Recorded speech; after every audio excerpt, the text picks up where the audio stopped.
on revient également d'une immersion. Et bien avant cette immersion gouvernementale,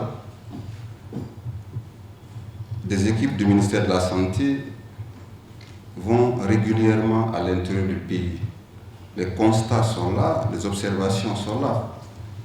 Malheureusement, le constat n'est pas du tout réduisant. Vous avez certainement vu qu'on a procédé quand même à des inaugurations de centres de santé, de structures de santé.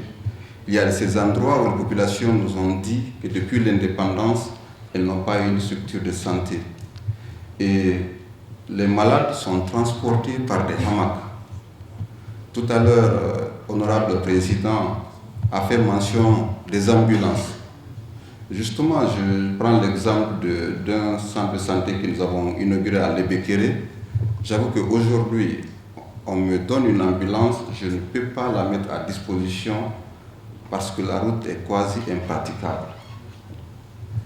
Il n'y a pas que cela.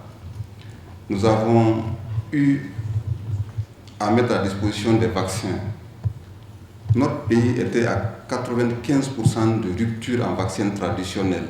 Les enfants naissaient sans vaccin, certains mouraient, d'autres vivaient avec un handicap. Aujourd'hui, nous avons suffisamment de vaccins.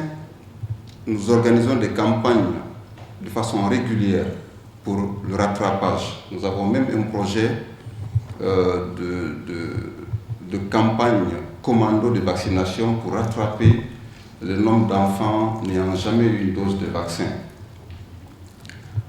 Les kits pour la césarienne, parce qu'on parle de la mortalité, nous sommes conscients de la mortalité maternelle. Selon les chiffres, c'est 550 décès pour 100 000 naissances vivantes. Nous avons distribué des kits SONU dans toutes les structures publiques de ce pays.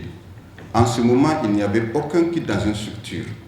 Lors de notre tournée, ce sont des citoyens même qui nous disaient, et même quelques personnels de santé qui nous disaient que la mortalité a baissé. Et avec la sensibilisation, les femmes, comme elles se rendent compte, elles ont su qu'elles ne doivent pas payer. Les maris ont su qu'ils ne vont pas payer. Donc les hôpitaux sont de plus en plus fréquentés.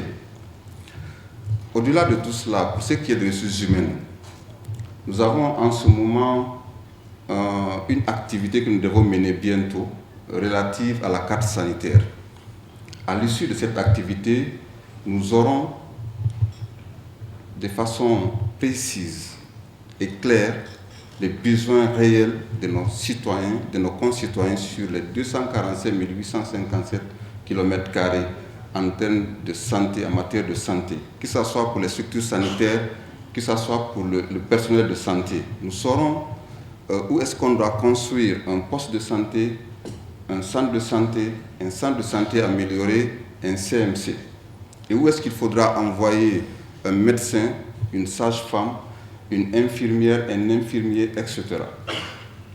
Là déjà, nous avons un projet, nous devons lancer peut-être dans un mois, un projet de construction de 50 centres de santé améliorés et nous avons visé surtout les zones accidentogènes. Donc, on essaie de faire et avec votre soutien, nous sommes sûrs que nous y arriverons. Et Monsieur le Président, pour l'INSEE, j'avoue que ça nous empêche aussi de dormir, mais nous vous promettons que pour l'INSEE et Ignasdine, bientôt nous avons déjà entamé le processus de reconstruction et nous vous reviendrons avec des résultats probants.